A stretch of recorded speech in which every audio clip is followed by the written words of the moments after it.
At exactly 3:17 a.m. I jolted awake, my heart pounding as if it might burst through my chest.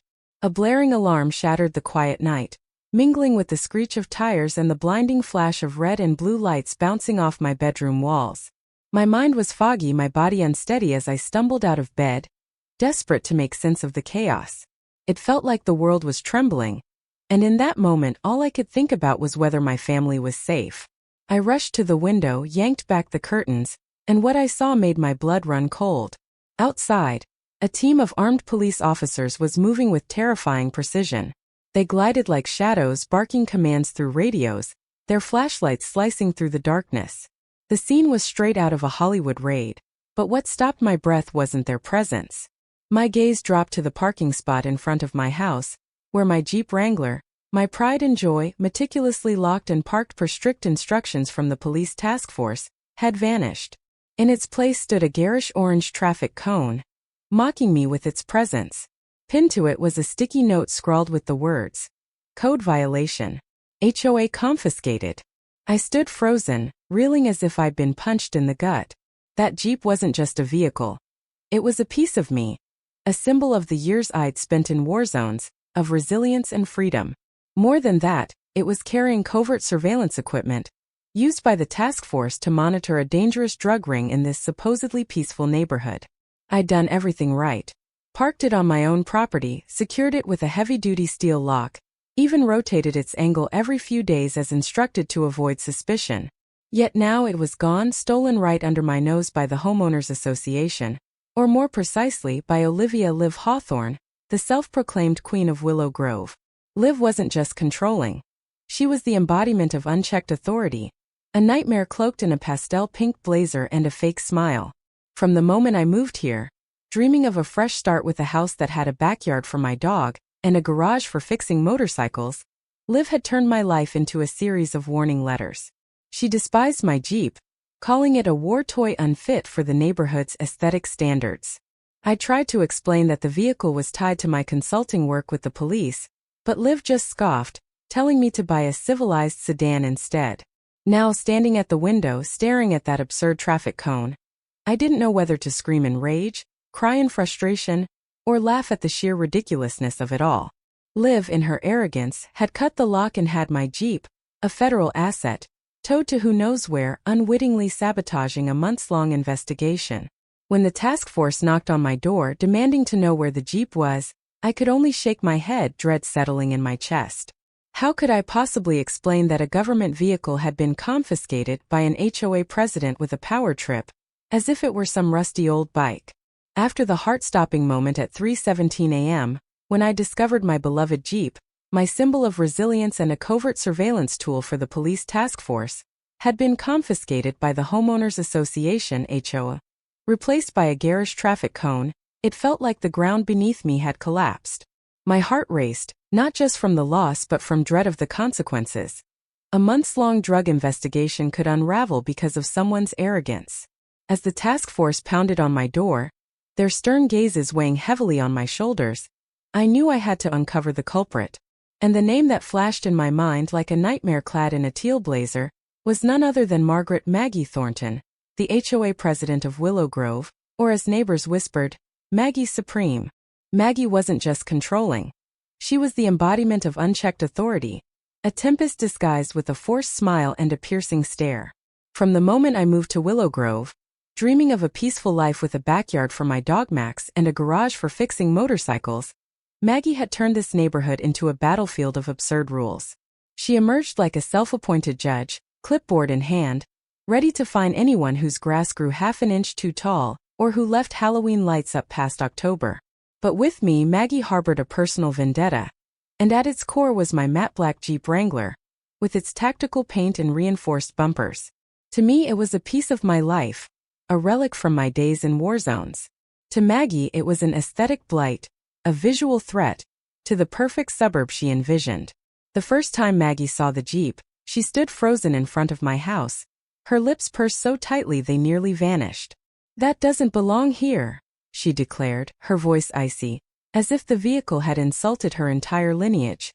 I tried to stay calm, explaining that the Jeep was tied to my consulting work with the local police, That it wasn't just a car but a tool serving the community. Maggie scoffed, tossing me a line. Nice story, soldier.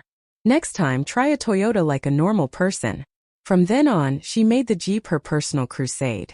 Every week, warning letters were slipped under my door, citing bizarre violations like unauthorized vehicle modifications, excessive tactical aesthetics, and my favorite, parking intimidation.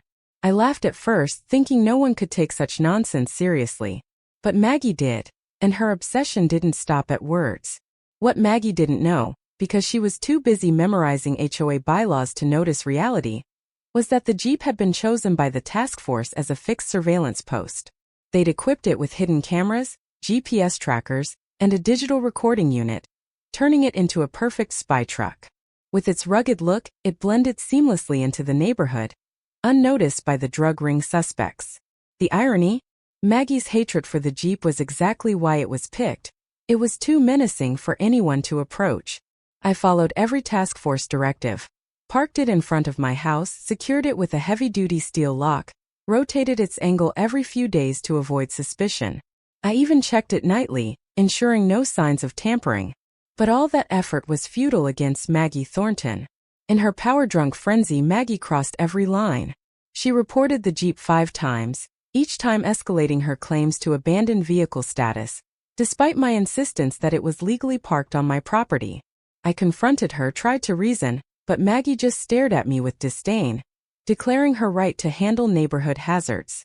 And then one afternoon while I was out, she acted. Armed with bolt cutters, Maggie personally snapped the lock, called a shady towing service, and had the Jeep hauled away like it was scrap metal. My neighbor Rick, who practically lived on his porch with his Ring camera rolling 24/7, caught it all on tape. In the footage, Maggie strutted with smug confidence, slicing through the lock like a seasoned thief, then turned to the camera and said, "One less eyesore to deal with." Her smirk, dripping with arrogance, was the spark that would ignite the storm to come. Standing in the dim light of my room, replaying the moment the Jeep vanished, I felt a burning anger mixed with helplessness. Maggie hadn't just stolen a vehicle. She'd violated my sense of security, sabotaged the work of countless others in the task force, and plunged the neighborhood into chaos no one could have foreseen. But amid that chaos, one thing was clear. Maggie Thornton had picked the wrong fight, and the wrong Jeep. The sting of discovering my Jeep, my battle-scarred companion and covert lifeline for a critical police operation, had been stolen by Margaret. Maggie Thornton's itch of vendetta at 3:17 a.m. still burned in my chest. The garish orange cone and its smug note, "Code violation. HOA confiscated," mocked not just me but the months of meticulous work by the task force targeting a drug ring in Willow Grove. Maggie, with her teal blazer and clipboard tyranny, had turned my fresh start into a nightmare, obsessing over my Jeep's tactical menace, with absurd accusations of parking intimidation. Her arrogance had culminated in a brazen act, cutting the lock and towing a federal asset, oblivious to the fact that it housed surveillance equipment. As the task force's urgent knocks echoed through my house, their faces tight with barely restrained fury, I knew the fallout was coming. Maggie's reckless power trip hadn't just taken my Jeep, it had derailed a high-stakes operation, and the consequences were about to crash down like a tidal wave. I stood on my porch, the pre-dawn chill biting my skin, replaying Maggie's smug smirk from Rick's Ring camera footage, her bolt cutters slicing through the lock like she was starring in her own vigilante fantasy. That image fueled a fire in me, a mix of rage and disbelief that someone could be so blindly entitled. The task force didn't laugh when I called them, my voice shaking as I explained the impossible. An HOA president had towed their surveillance vehicle. Within 30 minutes, Officer Ramirez was at my door, his jaw clenched so tight I thought it might crack. "Walk us through it," he said, his tone clipped, eyes scanning the empty spot where the Jeep should have been. I showed him the cone, the note, and Rick's damning video. The color drained from Ramirez's face as Maggie's voice rang out from the footage. "One less eyesore to deal with," he muttered. "She cut the lock and towed a federal asset without authorization?" I nodded, sweat beading on my forehead despite the cold. "That's obstruction at minimum," he said, his voice low but laced with a fury that made my stomach twist. "We're talking tampering with surveillance equipment." The task force sprang into action, issuing an emergency retrieval order. But the Jeep wasn't at any local tow yards. Maggie hadn't just towed it, she'd hidden it, likely in some off-the-books location, which meant her actions weren't just reckless, they were potentially illegal. My mind raced, picturing the Jeep's covert cameras and GPS trackers, the digital recorder that held months of evidence, now at the mercy of Maggie's HOA crusade. The operation it supported, designed to dismantle a drug ring infiltrating our peaceful suburb, was unraveling. Suspects, spooked by the sudden police presence, had gone to ground. A meticulously planned sting, built on countless hours of surveillance, was now in tatters because Maggie couldn't stand the sight of my Jeep's matte black finish. The irony was bitter. Her obsession with community standards had endangered the very community she claimed to protect. As Ramirez coordinated with his team, I felt a hollow ache in my chest. Moving to Willow Grove was supposed to be my reset after years of overseas deployments and city hopping. I'd wanted roots. A place where Max could chase squirrels, where I could rebuild motorcycles in my garage, where neighbors shared beers instead of fines. For a fleeting moment it had been that dream. Kids biking in the cul-de-sac, the smell of barbecues on the breeze. But Maggie had poisoned it, her rules suffocating the neighborhood's soul. Her war on my Jeep wasn't just personal. It was a symptom of her need to control everything, from lawn heights to mailbox colors. And now, her vendetta had escalated into a federal incident. I paced the living room, Rick's footage looping in my mind. Maggie's laugh as the tow truck dragged the Jeep away felt like a personal betrayal. Not just of me but of the trust I'd placed in this community. I'd followed every task force directive to the letter, parking the Jeep on my property, securing it with a lock so heavy it took 2 hands to lift, rotating its position to maintain the illusion of activity.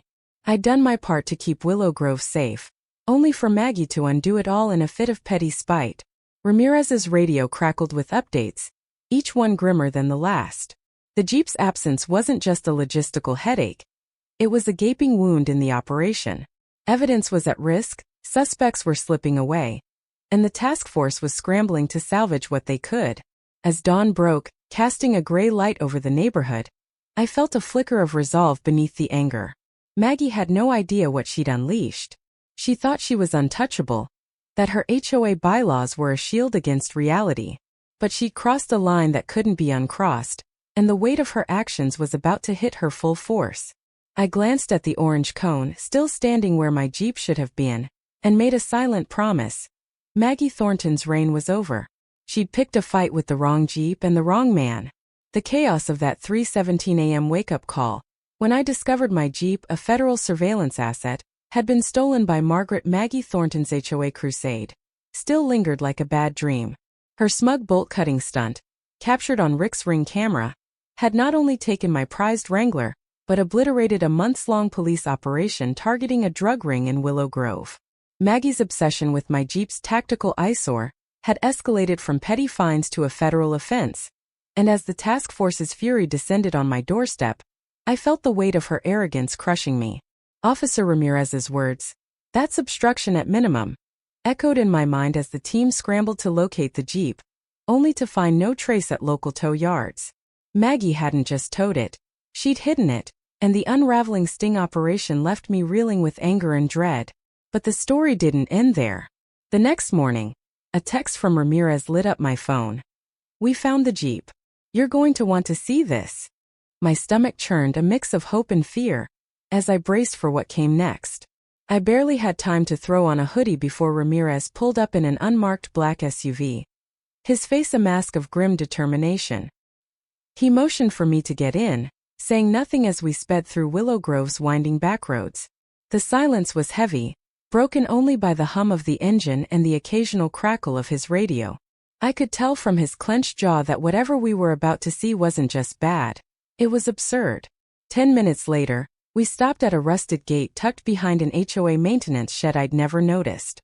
Ramirez stepped out, pointed to an open padlock dangling on the gate like a taunting afterthought, and gestured for me to look. Beyond the gate lay a fenced-off lot, overgrown with weeds and littered with cones, tarps, and 3 other cars, their parking stickers peeled off, tickets fluttering on their windshields. And there in the center was my Jeep, scratched, dirty, and tilted at an angle like it had been dumped without care. Its driver's side mirror was cracked, and the black case housing the encrypted surveillance drive gaped open, gutted. I stood there, stunned, as if someone had desecrated a piece of my soul. The Jeep wasn't just a vehicle. It was a testament to my survival, a partner through war zones, now violated by Maggie's reckless spite. Scuff marks marred its wheel wells, mud was jammed into the suspension, and the glove box bore scars from a clumsy screwdriver attack. It was like seeing a loved one battered and abandoned. Ramirez swore under his breath, snapping photos with his phone. "This isn't a tow lot," he muttered, kicking aside a cone. "This is a private HOA graveyard. She's running her own impound operation out of a damn shed." The words hit me like a punch. Maggie hadn't just towed my Jeep. She'd stashed it in a secret junkyard, a monument to her unchecked power. My chest tightened with a cocktail of rage and betrayal. Maggie's smug declaration from the ring footage, "one less eyesore," played on a loop in my head. She'd treated a federal asset like trash, oblivious to the lives her actions endangered. The task force's operation, meant to protect Willow Grove from a drug ring, lay in ruins because of her.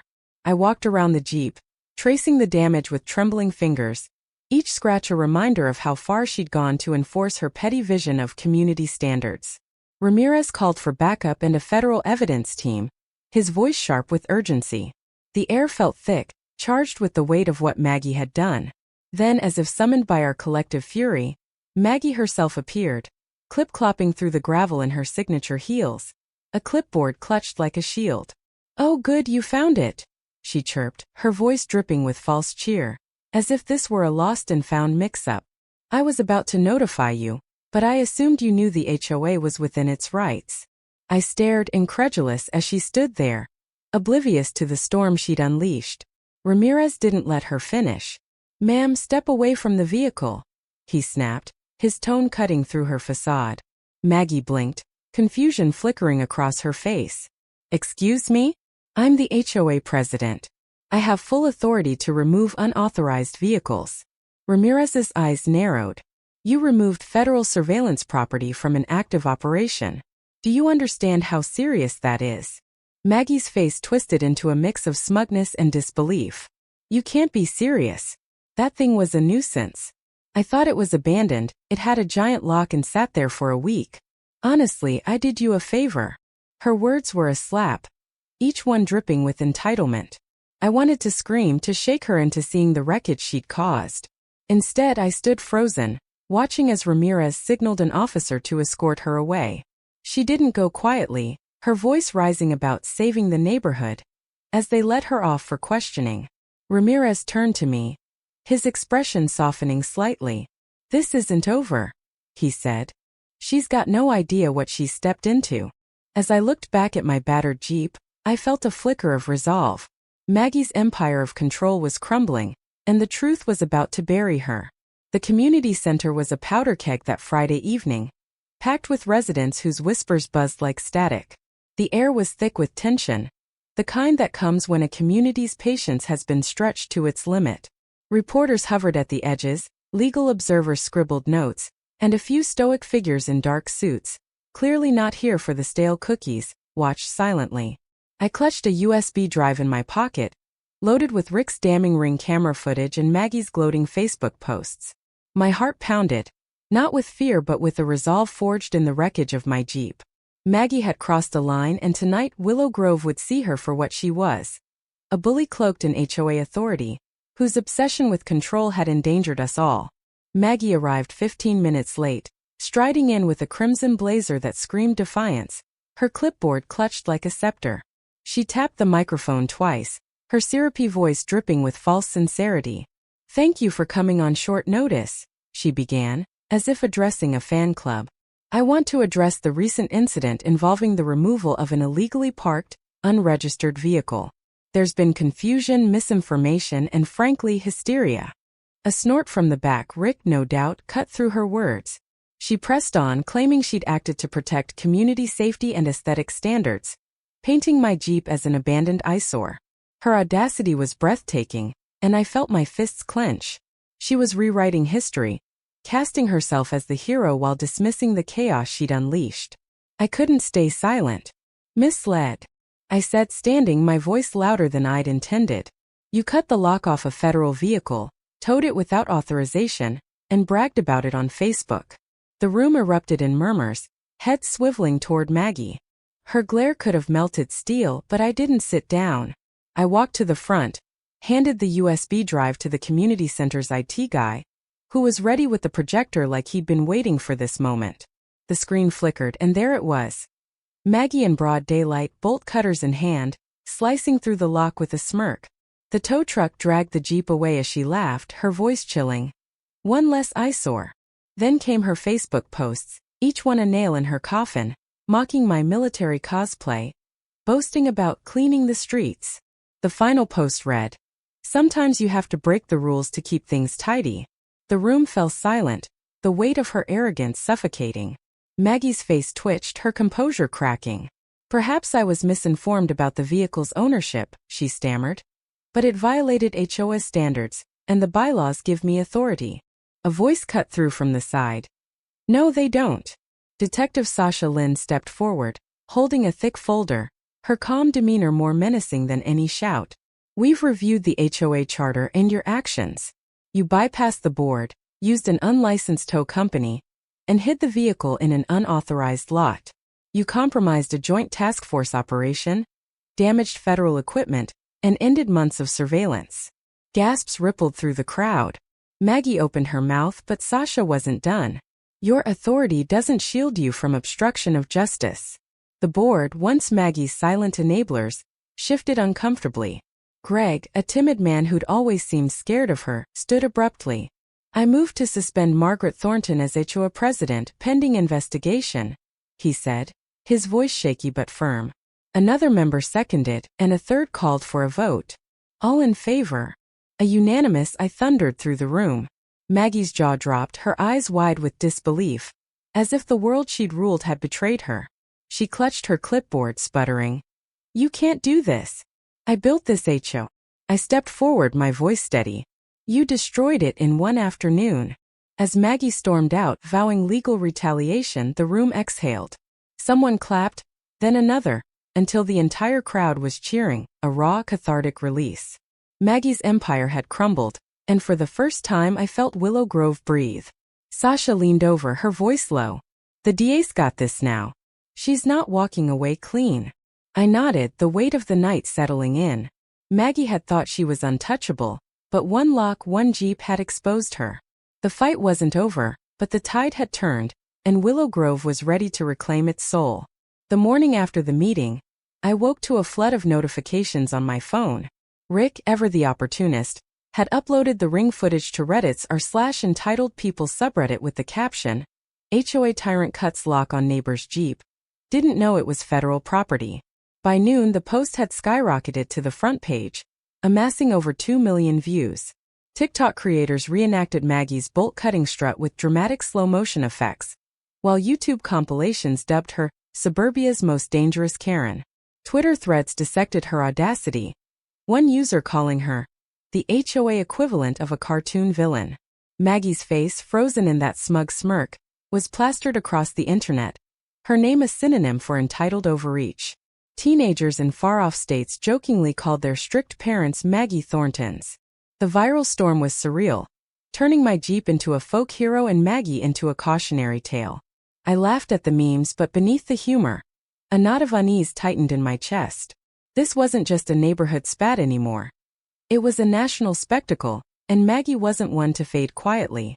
The legal fallout hit like a freight train. The district attorney's office filed a barrage of charges against Maggie.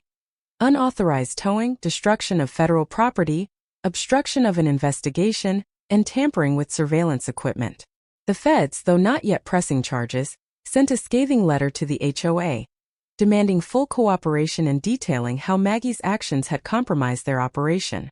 The HOA board, reeling from the public implosion, issued a formal apology and scrambled to reform, but the damage was done. Greg, now interim president, announced the dissolution of Maggie's beloved violation committee, a move met with literal applause on the streets. Meanwhile, Maggie doubled down, staging a press conference outside the courthouse, flanked by a sleazy lawyer named Trent Maxwell, whose slicked-back hair and oversized sunglasses screamed, "Discount mob attorney."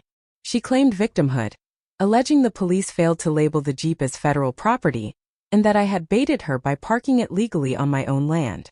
The news anchor covering it couldn't suppress a chuckle, and the judge later tossed her countersuit against the HO, the city, the police, and me with such force that even the courthouse clerk smirked.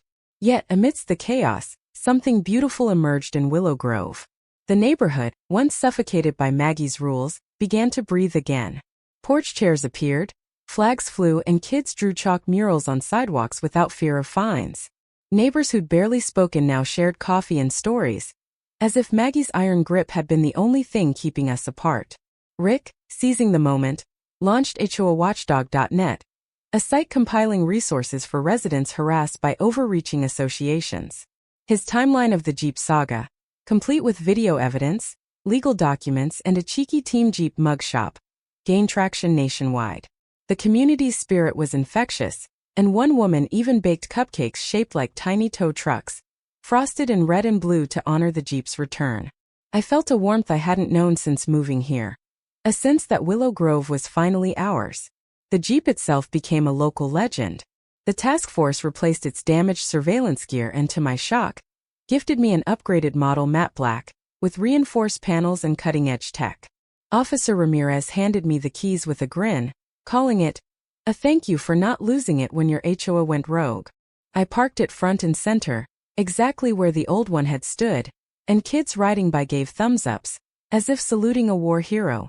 But the final twist came during an HOA audit, which uncovered Maggie's years of financial misconduct.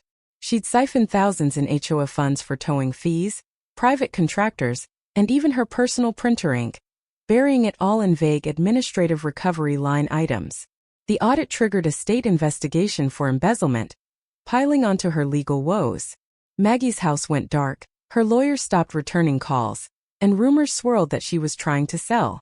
No one cared to buy the home of the woman who'd gone to war with a Jeep, and lost to the internet, the law, and a neighborhood that had found its voice. The weeks following the internet's roasting of Maggie were a whirlwind. Rick's HOAWatchdog.net became a rallying point for HOA victims nationwide. Its Team Jeep mugs selling out faster than barbecue ribs at a block party. News vans lingered, snapping photos of my Jeep, now parked front and center with a custom community watchdog stencil. Strangers drove from neighboring towns to take selfies with it, some leaving notes tucked under the wipers. Thanks for sticking it to the Karens. A parody GoFundMe, Save the Tactical Jeep, raised enough for a fresh coat of matte black paint, a fitting tribute to its battle scars. But beneath the memes and merchandise, the sting of the failed drug sting operation gnawed at me. Maggie's reckless tow had destroyed critical surveillance gear, letting suspects slip away and setting back months of police work. The task force, though gracious with the new Jeep, couldn't hide their frustration, and I carried a quiet guilt for the chaos her vendetta had unleashed. Yet, Willow Grove itself was a phoenix rising from Maggie's ashes. The HOA's dissolution felt like shedding chains.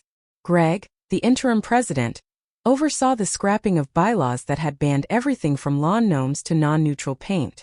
Neighbors, once cowed by Maggie's fines, now flew colorful flags and planted wildflower gardens. Kids raced bikes through the cul-de-sac, their laughter a rebellion against the silence she'd enforced. One evening, a woman named Clara stopped by with a tray of tow truck-shaped cupcakes, her eyes twinkling as she said, "For the Jeep that saved us."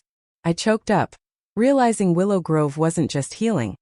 It was thriving, stitched together by a shared victory over tyranny. Rick, sipping a soda on his porch, grinned and said, "Maggie thought she was the queen, but she forgot the kingdom belongs to us." The Jeep's new role as a community symbol was cemented one Saturday when the task force organized a surprise. I stepped outside to find the street lined with Jeeps, military, civilian, vintage, custom, driven by veterans and officers from across the county. Kids waved flags, parents cheered, and Rick live-streamed the impromptu parade, which went viral by sundown. My Jeep led the pack, its community watchdog stencil gleaming under the sun. The procession ended at the former HOA impound lot, now mine after the city auctioned it off. The task force had bought it for the community, but Ramirez insisted it was mine, handing me the deed with a wink. "You earned it." I turned the lot into the garage, a community hub with workbenches, a repair bay, and donated tools. Veterans tinkered on cars, teens fixed bikes, and dads swapped stories, all without permits or fees. It was the antithesis of Maggie's control, a space where freedom reigned.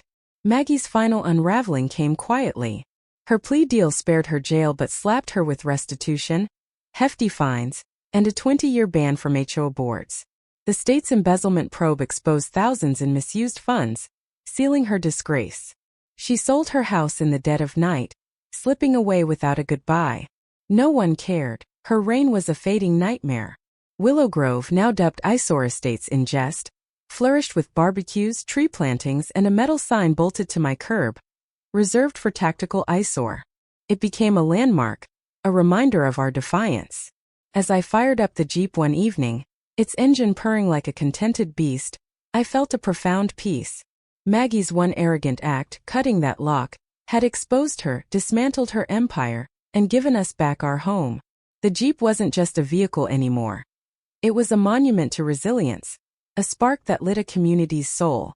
Driving through Willow Grove, past kids' chalk drawings and neighbors' waves, I knew we'd won more than a fight. We'd reclaimed our freedom, proving that even the smallest stand against power can change everything. Driving the Jeep through Willow Grove, its engine purring like a loyal companion, I felt a quiet pride. The vehicle, once Maggie's aesthetic blight, was now a beacon of resilience. Neighbors waved as I passed, their smiles a testament to the community we'd reclaimed. The garage, where veterans fixed cars and teens tinkered with bikes, buzzed with life, its open doors a rebuke to Maggie's control. Clara, the cupcake baking neighbor, had started a weekly tool-sharing program there, and Rick's site now hosted forums where people shared HOA horror stories, finding strength in our saga.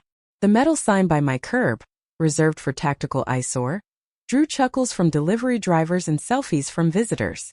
It wasn't just a joke. It was a declaration that we'd never bow to petty tyrants again. But beneath the joy a shadow lingered, the memory of the drug sting Maggie's toe had destroyed, the suspects who'd slipped away, the task force's quiet frustration. That loss fueled my resolve to ensure her legacy would be a warning, not a blueprint. Maggie's final chapter was a study in poetic justice.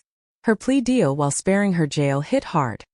Restitution to the HO, crippling fines, and a ban from any HO role for 2 decades.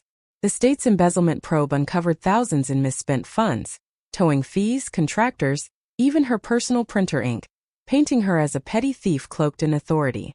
Her house, once the nerve center of her rule, sold quietly, the for sale sign barely noticed.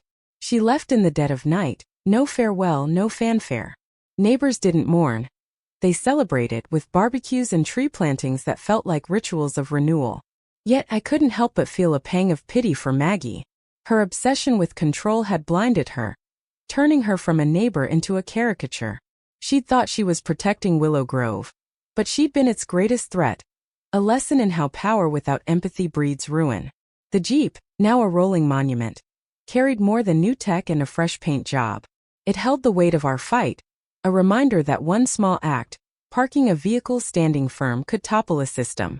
Officer Ramirez stopped by one evening off duty and handed me a plaque from the task force for keeping your cool when your HOA went rogue. We laughed, but his eyes held gratitude. You didn't just save your Jeep, he said. You gave this place its soul back. His words hit deep, stirring memories of why I'd moved here. For peace, for roots, for a home where Max could chase squirrels. Maggie had nearly stolen that, but we'd taken it back, not with anger but with unity.